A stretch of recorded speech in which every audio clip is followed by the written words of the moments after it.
After reflecting for a whole lot of time during this COVID-19 situation, which gives me a lot of time to reflect on how to approach my activism with my family, try to keep them out of this high control group, primarily my children, I had a lot of time to reflect on how I should approach this. And most of it remains the same except for little tweaks here and there. Just a brief update to bring you up to speed on what's going on. We currently moved to another city, quite a bit away from my in-laws, my wife's paternal family, and that burden or sort of toxic relationship between them is severed by distance, and it's great. I could see instant relief on my wife's attitude about pretty much everything now, and she is prime and ready to continue her life with, without the interference from her parents. So she made contact to the new Perspective Kingdom Hall that she will be attending, our nearest congregation here, and did the regular thing, I guess, to transfer over her records and things like that, and she's looking forward to, starting off her JW lifestyle once again without the interference of her parents ruining her reputation. So she's totally engulfed into the fold of the current congregation, Zoom meetings, the breakout rooms afterwards, and actually hooking up with other moms out there, meeting other moms with their kids to see if they could get together and sort of have a little, social gathering there while observing the social distancing in the current situation. And she's on cloud nine. She's on happy JW cloud nine. And I'm going to say this up front. I'm not going to interfere with that whatsoever. I'm not going to be, torpedoing her abilities to make friends in her current hall. And this is after some observation of how these guys operate here in the new Kingdom Hall here that she's attending. And like I said, I'm not going to interfere with that because that will definitely mess up her mental state, her mental welfare, and I don't want to plunge her into depression again and high anxiety and everything that my in-laws has caused her to suffer while in the old area. And let me tell you, my wife has returned back to the fold, regressing back to her old ways in no time whatsoever. It's remarkable how fast that muscle memory, if you will, or regression back into the JW lifestyle is so quick for a born-in Jehovah Witness. So reading my wife's current personality and, her current state of mind, I'm not going to interfere with that because I think that would be very harmful to her mental state. And I'm not trying to do that whatsoever. So I'm going to sort of compare this to a boxing match on how I'm changing my technique. Where full prize fighters these days, it's not a brutal all out brawl. It's actually they use technique, skill, and all sorts of skill to accomplish what they want to happen. And one interesting fighter that I love watching is Tyson Fury. And I'm going to enclose in a looping sort of video here what he does and how skillful he is in fighting his opponent, where he could dodge and pull away and fake a punch and do all sorts of stuff and not get hit whatsoever. And then when he sees an opening to hit himself at the opponent, he takes that one shot and moves on and continues that same pattern.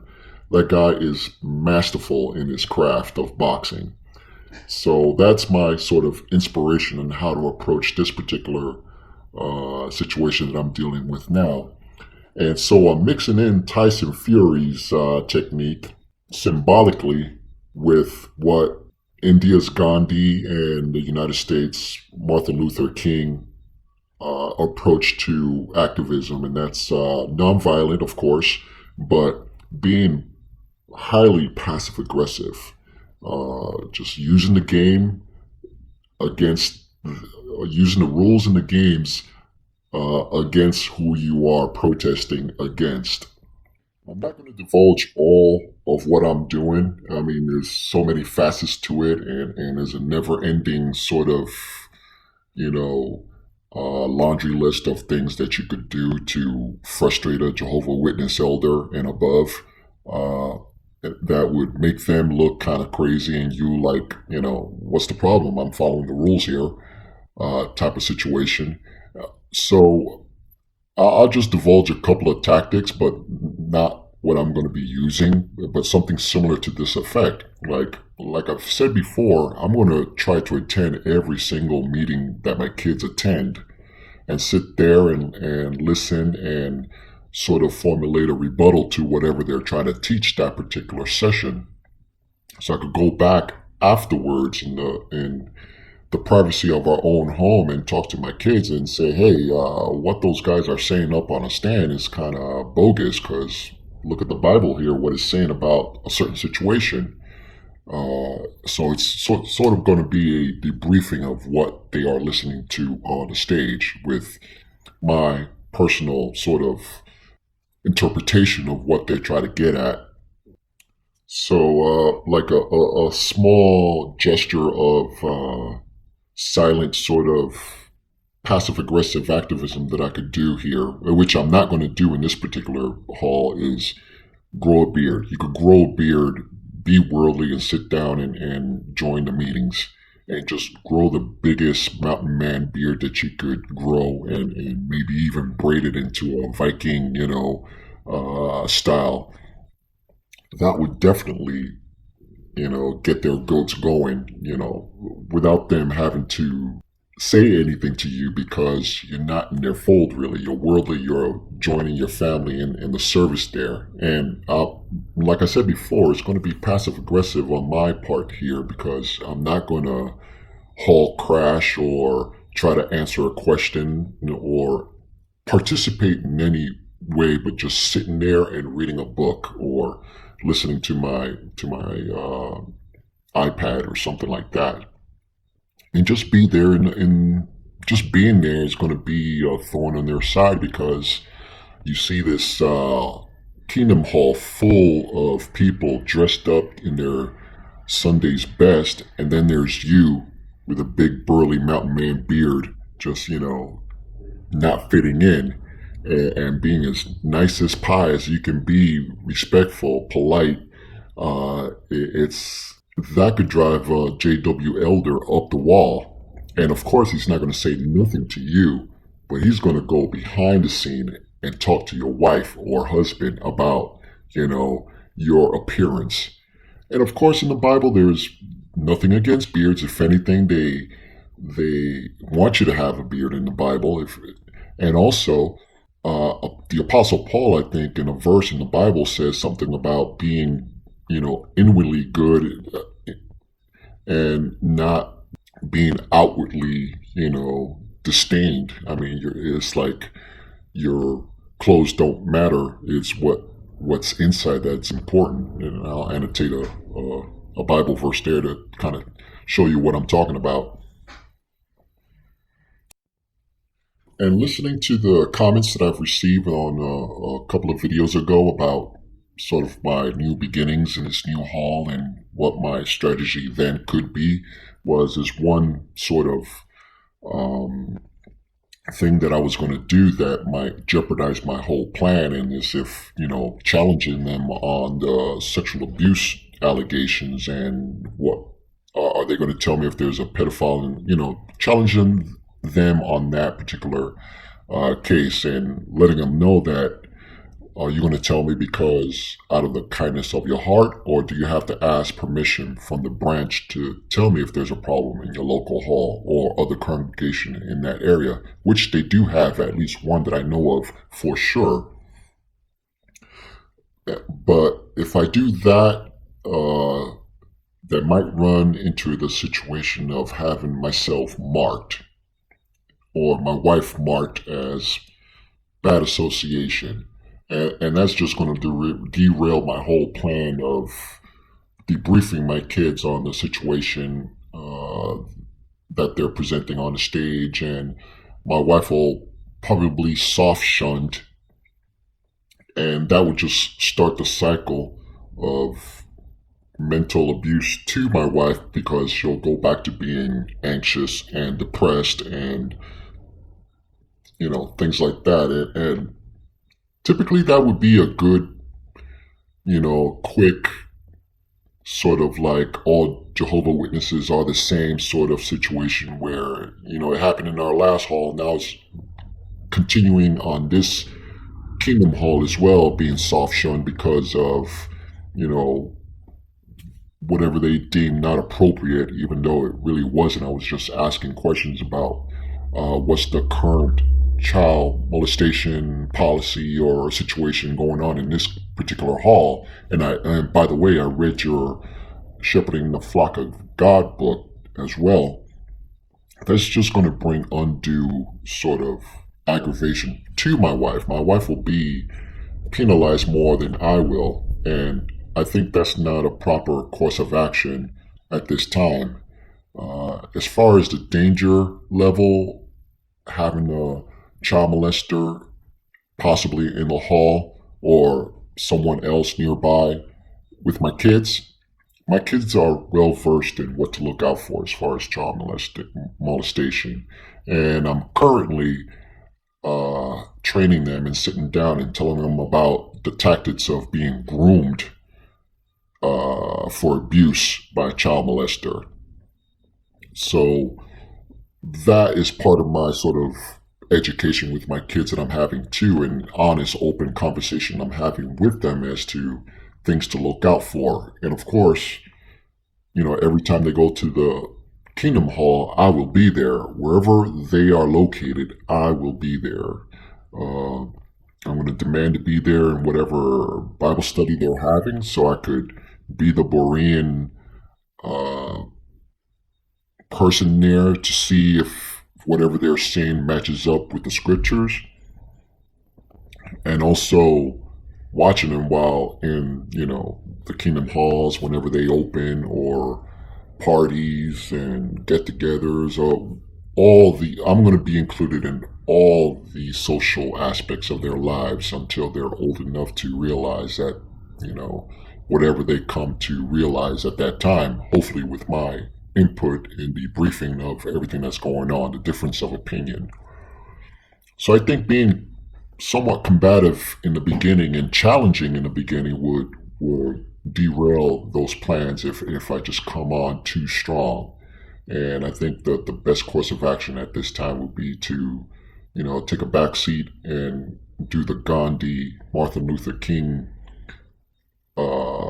approach to this situation, because they love adversity. They love combative people against them so they could point the finger at you and say, you see, he's worldly and this is the behavior that he's, perpetrating right now. What did we say? Another prophecy fulfilled as far as worldly people being bad. But I'm going to turn that on its head and not bring a reproach to myself about, what's going on. And this came about from one lazy weekend where the kids they've been inside all week, and they're rotting their brains on the computer with games and social networking and things like that. And I say, hey, let's go for a hike or a little walk in the neighborhood. And I just took my kids, and we were going to hit up a local ice cream shop and just sit out in the sun and talk and just enjoy the day. get them out of the house for a little bit. And we did so. We got some ice cream and we started walking. And one of the kids brought up we were talking about TV shows. And there's certain shows that they like, and they started venting to me about mom telling them not to watch a certain show because it has magic or, you know, spiritualism or things not approved by the Jehovah Witness Society, which they have no idea about. All they see is a fantasy filled, cartoon about, fairies and unicorns and big fat plushy bears talking to each other about, the kingdom of whateverville. And they were venting that my wife was trying to get them not to watch that stuff because, it's got magic in it. And I'm listening, and then I started to tell them, then, you know what, magic doesn't exist. It's fake. And they were telling me, oh, well, we know that, but, you know, mom still doesn't want them to watch it. But in reality, they still keep on watching because the material that's being shown really is not that that severe in JW mindset, I guess.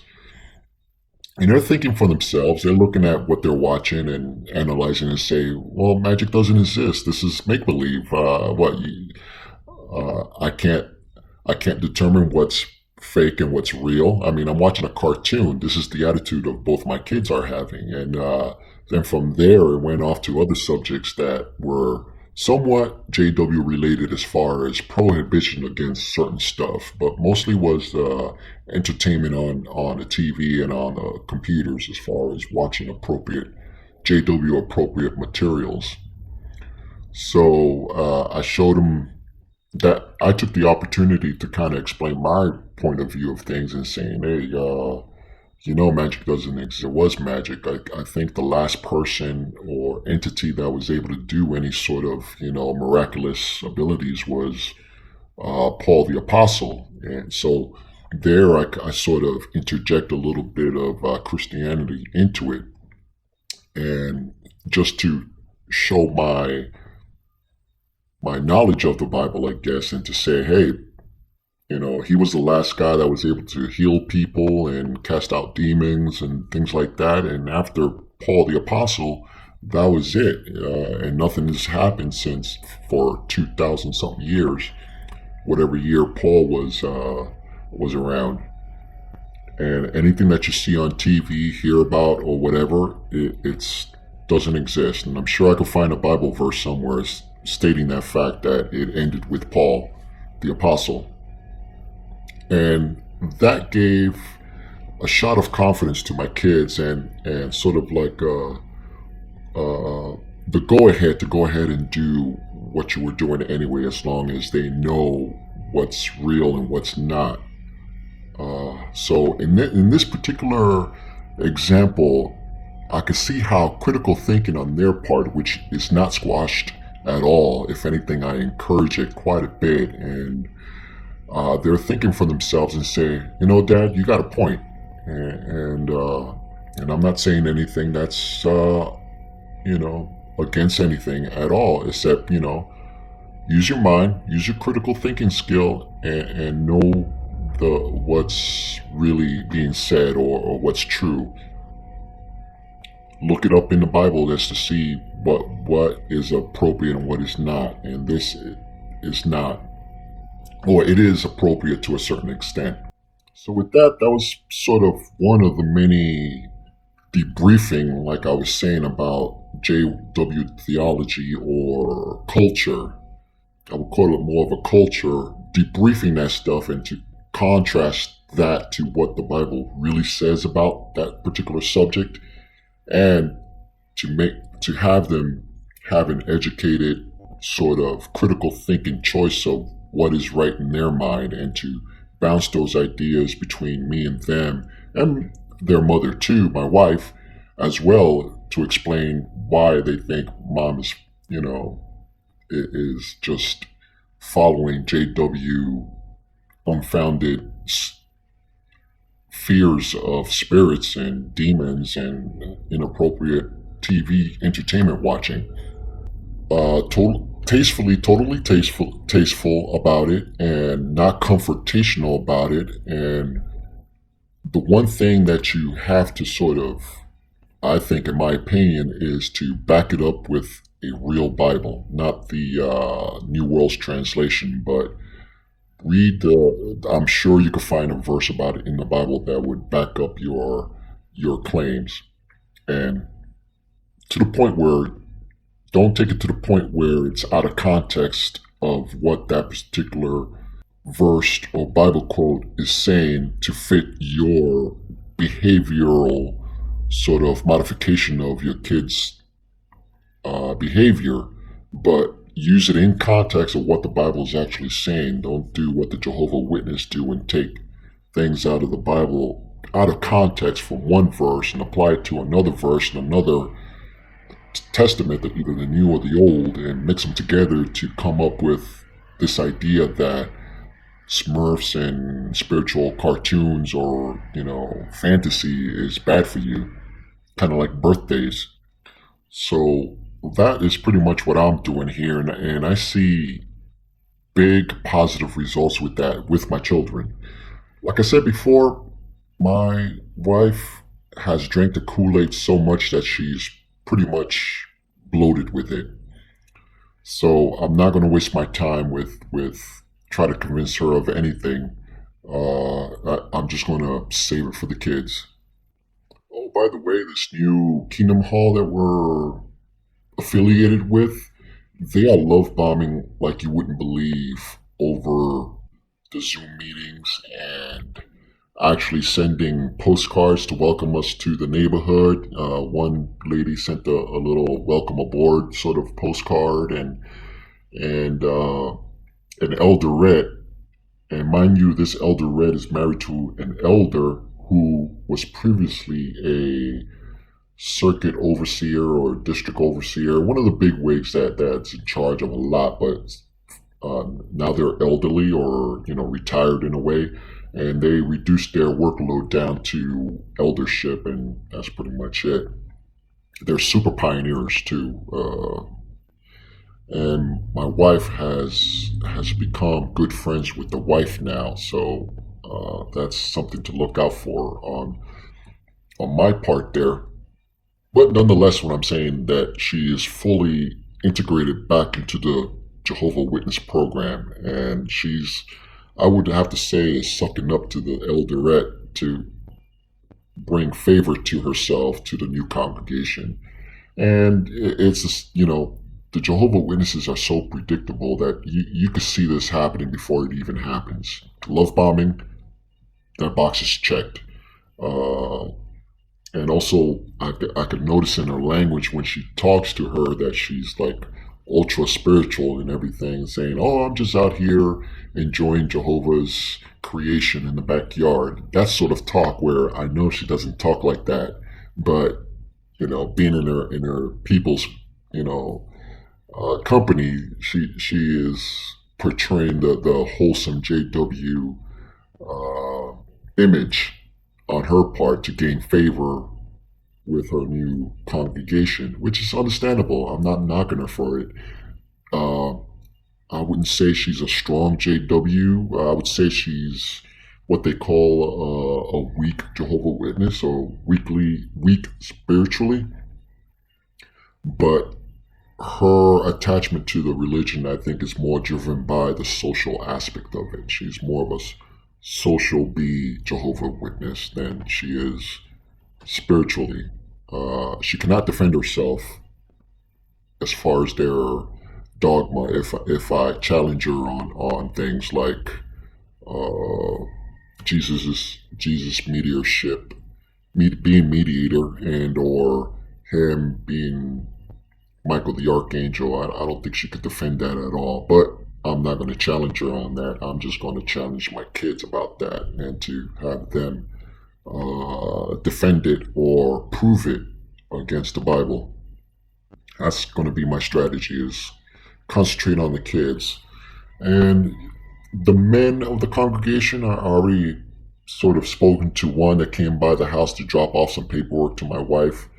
And also, this is an update on the food box, the Farmers to Families food box program that's provided by the federal government that the Jehovah Witness organization is trying to claim credit for doing that particular arrangement all by themselves by not telling you the whole truth. A couple of weeks ago, for the second time, they came by the house, but it wasn't the elder that just dropped off the box and left and then gave a phone call. This other JW came by. I don't know if he's an elder or just, a worker bee for them, regular rank and file. He came over and obviously it was right after work because he still had his uniform on. I wouldn't say what kind of profession it is, but he's got, a uniform, cleaning man or, shop clerk or something like that. So he was going to drop off the box on our doorstep, but he made the mistake of knocking on the door to let us know that he's there. And I approached him. At first, I didn't know who he was, but he identified himself. He had a mask on, for the COVID-19 thing, and he was going to drop off another box. And I told him, I told him not to drop off any more boxes to us anymore because we are not at need. We don't need it. We're okay. Give it to somebody else that really needs it. We are fine. And then my wife got to the door and we started talking, and she's like, and she's trying to defend ourselves by saying, "Oh well, the worldly spouse here feels guilty about taking the food box." And the JW guy said, "Well, you shouldn't feel guilty about it." And that just, my blood pressure was going up, and I returned the answer by saying, "Well, I do feel guilty about it. I think it's wrong that we are accepting this box when we are not at need. And what sort of lesson is this going to, what kind of lesson are my kids going to have by doing this when I've been telling them beforehand when we got our first boxes, hey kids, we don't need this box. We could provide for ourselves and we could help out another family by giving this back to wherever it came from so they could give it to somebody that needs it." And my kids were all on board about it. They know we don't need it. And Dad, that was a good idea. Let's bring it back. We don't need it. And then I sort of relayed that to this guy and said, "Hey, I'm teaching my kids the wrong lesson if I accept this box when we're not at need." And the guy was in a rush. He had other deliveries to make, and they said, "Okay, whatever." Took the box and left. And I told him before he left, "Hey, if there's a list, take us off the list. We don't need it," pretty much. So to this date, I think it's 3 weeks already since he's been here. There haven't been any drop-offs on our location here that I know of. So that was a good thing. And that's kind of the passive-aggressive sort of be on the right side of an issue to take with the Jehovah Witness people. And that was kind of like my first interaction with the JW men in this new hall, saying, "Hey, I'm the head of the household. We don't need it. Take it back." That sort of an attitude. I sort of hate having that sort of attitude because I'm really not like that. As far as our household, my wife and I are one as a team, kind of like, two parts of the Trinity, my wife and myself, but equally, that sort of thing.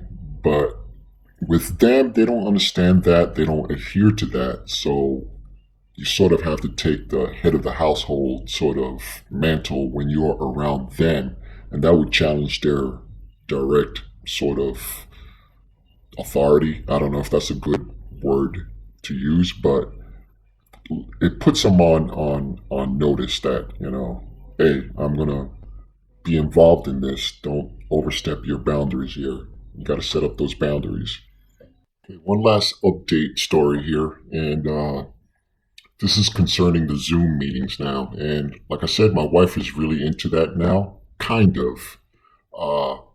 I believe that the novelty is wearing off. At first, the first couple of sessions, both my kids were dressed up to appear in it, and my wife as well. They set it up, and they actually even counted me because I was in earshot hearing of what's going on, which is kind of odd because, yes, I was listening a little bit, but I wasn't involved whatsoever. I was just there in the same room. But my wife, talking with the elder, asked her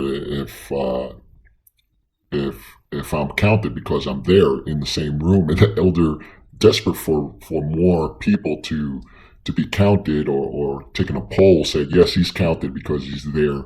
I didn't care about that myself, but I thought that was kind of funny. They're desperate to show participation from people. So it was all good and they were motivated at first, but each week it's winding down. Both my kids now, after a few weeks, don't they set up the computer for the Zoom meeting, but afterwards they go back to another device or the TV and start watching cartoons or start playing with their toys, and they don't really show up for the Zoom meetings until after the breakout, when they socialize afterwards. But which is great. They're not being indoctrinated with the boring, mundane lessons that the regular meeting is having. They don't have the stomach for it, so they disappear. And of course, being a divided yoke family of not all of us being Jehovah Witnesses, I'm not there to enforce their participation as if I was another JW in the household, like the wife and myself, JWs, forcing the kids to, participate in the Zoom meetings. I myself, I'm doing something else.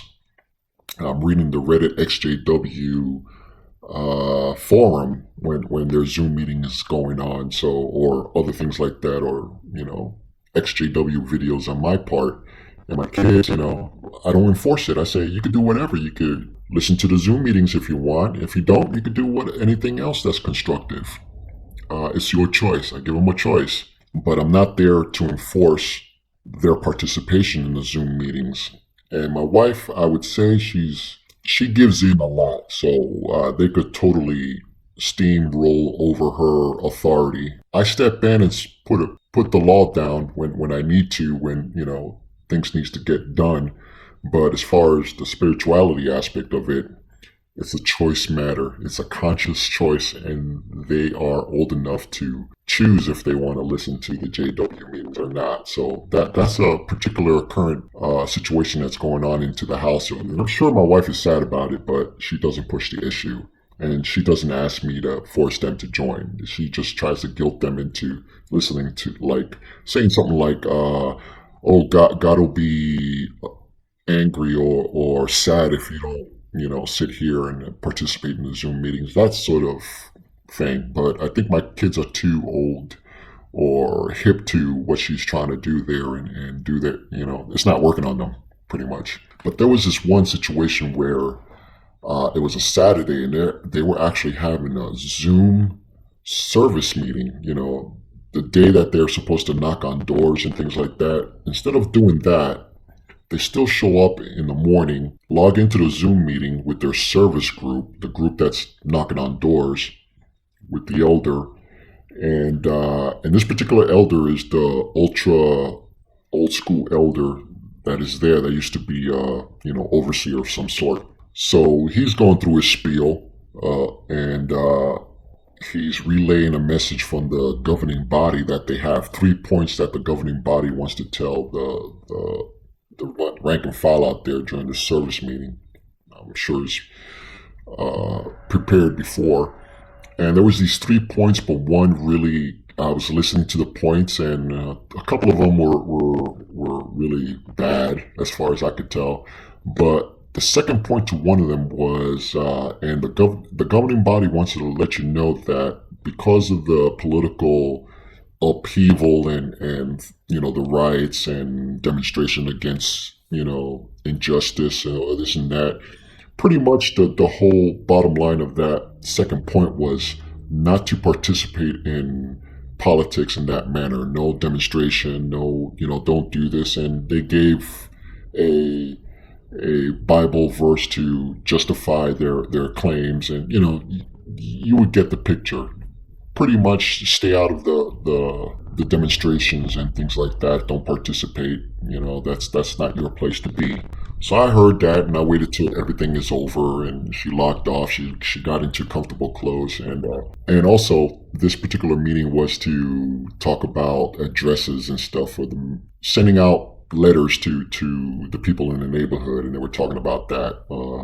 And that's what they're doing. My wife doesn't do that. I mean, she plays the part, but I'm sure she hasn't wrote any letters to anybody.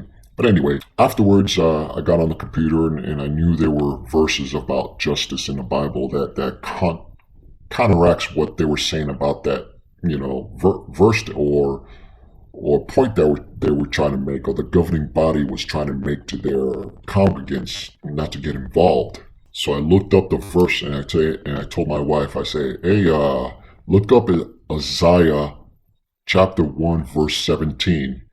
And it was a simple, nice little line there that pretty much shoots out of the sky the governing body's second point. I couldn't help myself. I know I said I wasn't going to, challenge her directly about things in that nature, but she read it, and it says, learn to do right, seek justice, correct the oppressor, defend the faithless, plead for the widow. That is opposite of what the governing body wants you to do on their second point of not getting involved. And this here in the Old Testament, simple as it could be said, is you got to learn to do right, seek justice, actively seek justice, correct the oppressor, which is active participation on correcting the oppressor by whatever means, I would imagine. I guess it's leaving it up to you on how to correct that oppressor, whether it be by force, demonstration, or in the voting polls, as what we do here, or peaceful demonstrations and, of that sort of, like Gandhi and Martin Luther King. But first of all, defend the fatherless, plead for the widow, people less fortunate than yourselves. And I'm sure there's hundreds of other quotes in the Bible, but this one was nice, short, simple, and to the point. More so than whatever points the governing body was trying to make by giving those 3 points of staying out of, current politics and things like that. I said that to her, and she tried to come back by saying that they were not talking about that. They were talking about something else or this and that. Some excuse that really didn't make sense, and she probably thought I really wasn't listening in context of what they were trying to say, but that wasn't the case. But you know what? I didn't say anything. I said, "Oh, okay," but I just said that verse is pretty simple and straightforward, and I just left it at that. It was a little bit of a jab, but like Tyson Fury taking over to that one guy after he was ducking and diving and getting away from the punches of his opponent, but gave him that nice little stomach shot to make him think of of the situation. And that is my technique that I'm going to use. Don't be combative. Take the high road if you can with the techniques that Mahatma Gandhi of India was using, and also Martin Luther King. And I'm sure there's plenty of other, heroes out there for social justice has taken peacefully, non-combative, but highly passive-aggressive to accomplish justice. And that is the road that I'm going to take with my family, with this. First and foremost with the kids, and then whatever rubs off or to my wife. But one thing I will say is, and this is my last point, I'm not gonna do activism, if you will, when other JWs are talking with me, I'm just gonna, tell them to go read the jw.org or whatever. But I'm gonna save all my points and all my activism when I'm in front of the children. I would only be somewhat passive aggressive when the children are in earshot or around what I'm talking about.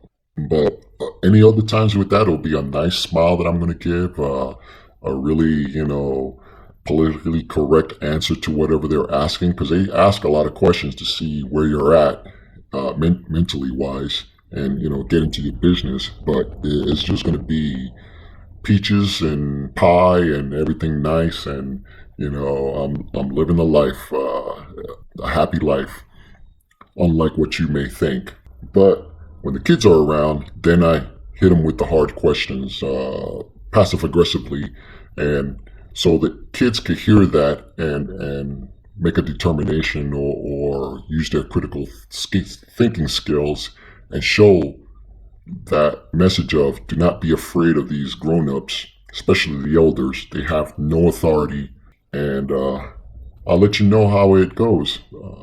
Long video, a lot of stories, but it's been a while since I talked to you guys, and thank you for the new subs. For the past month, there's been an uptick on subscribers, and that's great. I'm not really doing it for that, is for the subscribers, but hey, if my message is out there that would help anybody, the more the better, I guess.